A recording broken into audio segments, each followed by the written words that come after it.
Right, so let's strip this carburetor down and see what's going on. It's original SU, nothing particularly nasty with it. It's looking in bad shape actually, just looks grubby.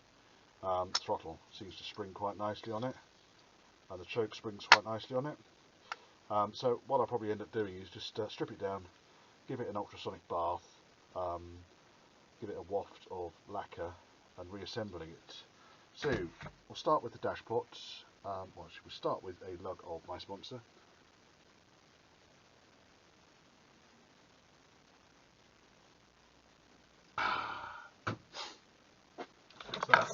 Right, dash pot, 4 screws on the top.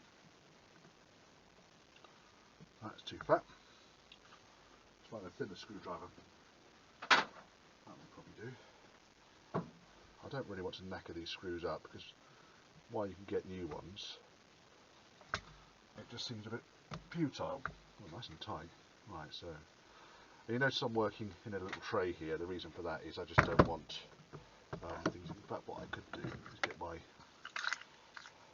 little magnetic dish and put the screws in that because they're less likely to fly. There's 3 screws that hold it. One there, one there, one there. It's pretty obvious when you look at the dash pot. Strombergs have 4, one on each corner. Good grief, this is tight. Might have to give a bit of heat to that. Yeah, when it comes to heat on carburetors, be careful kids, won't you? Because a naked flame in a vessel which carries fuel might go boop.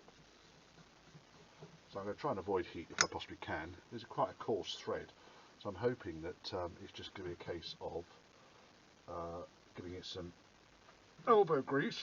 That one. It's a little bit faster than the other one. Yes, that might do it. It's gone in a bit tighter, then it's undone. Just in case you're using the right screwdriver, you don't have to null the ends of these things over. You just have to find the right screwdriver. The one I was using was just a tiny bit thinner than the one I ended up with. Right, okay, so dashboard comes off. Here he comes. Being careful because I don't know what's in here. Dashpot. Bloody great spring. Piston damper. Very similar to the Strombergs, it's got a needle on it. It's got like a little roller bearing thing going on in there. I don't know what that's about. That's obviously for the damper, because the piston will go up and down inside here. But if I take the plunger off the end, all of that should be going in and out of there quite smoothly.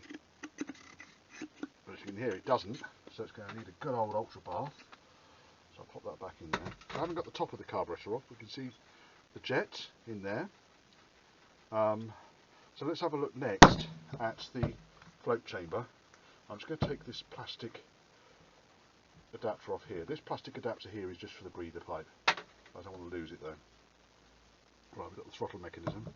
Someone's actually soldered shut the there's like an eco device here that allows there's like a thermostatic sender on the throttle disc, and they're a pain in the arse and they never work properly. So someone's obviously decided that they didn't want that anymore and they've taken it off and soldered it up. I'll find a picture which I can lob in here.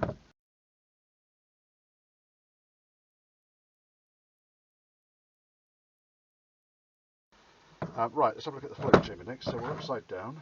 Let's use the same screwdriver because there's a pretty good chance it will work.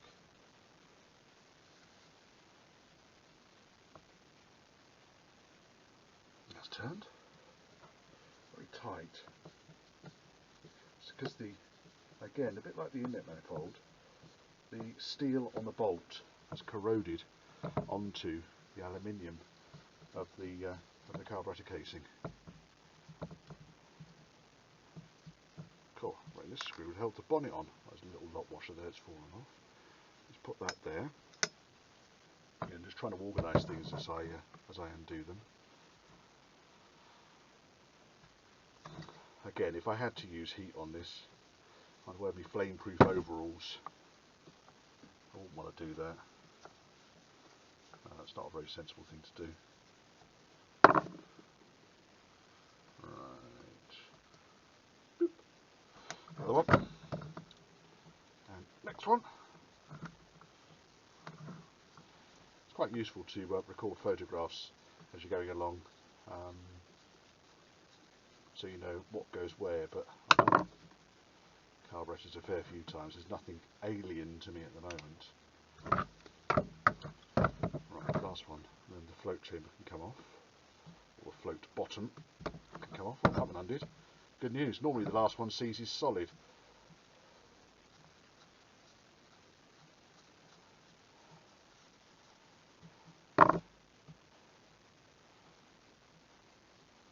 Right, that's that out. Now, I just give that a wiggle. What's interesting is there's a gap opened up around the edge of the float chamber, which I hadn't noticed before.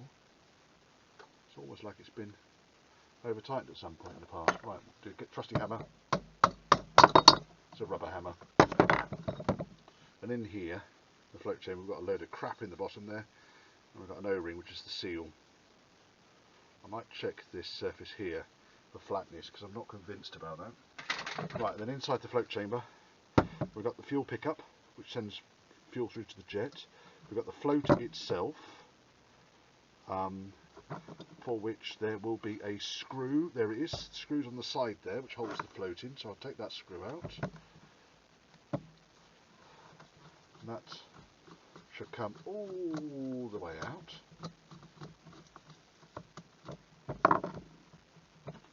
Bum, bum, bum.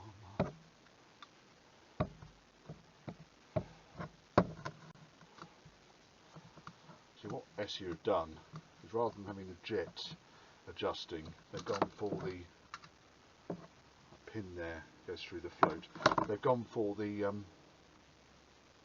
needle length adjusting and leaving the jet fixed. Because I remember when I used to mess around with the SU carburetors as a lad, I was forever buying jet sets for Triumph Heralds and stuff like that. Right, in the bottom here we can see the main pickup sends fuel up into the jet. There's a hole in there. Goes up through the jet into here. What just fell off? Ah, needle valve just fell out. That's a needle valve. I won't lose that. Needle valve is loose. I wasn't expecting that, so it's a bit daft.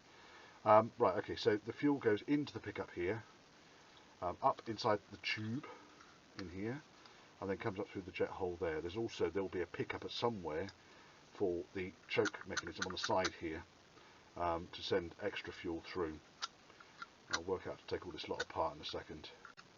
Right, now, do I lob that into the ultrasonic bath as it stands right now, or I could do just peeling the gasket off it, because if I peel the gasket off, right, one of those razor blades, very, very good. I say razor blade, it's a Stanley knife blade, very good at getting the gasket off. Not necessarily going to reuse this. In fact, I certainly recommend you don't. But it's very good. If you can get them off in one bit, you can make a pattern out of it if you find yourself in a tight spot, needing a gasket, but not having one. So, there we go, one gasket coming off. Hang on to that. Right, okay, I think I might lob that in as it goes, because the reason I think that is, I've got a feeling this carb probably isn't as knackered as I thought it was going to be. If it isn't, then that's jolly good news. Oh, let's see, I've knackered that one. That's jolly good news, because it'll just be a case of reassembling. There's not lots of tiny little jets on these carburetors. It's not a fixed jet carburetor, but the choke mechanism will have an element of fixed jet.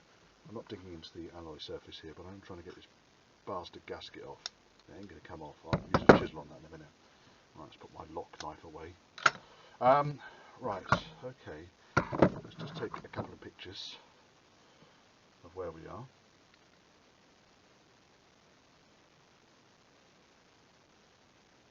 So detailed pictures. I can look at the date and time stamp on these pictures as well to give me an idea of when I did the job, and I remember I did the left-hand carb on this date. And I just keep a record on my computer as well of all these pictures. So I've just gone round just taking pictures of each of the sides. Right, I think what I'm going to do now is lob it all in the ultrasound tank. So will the carb go in there completely.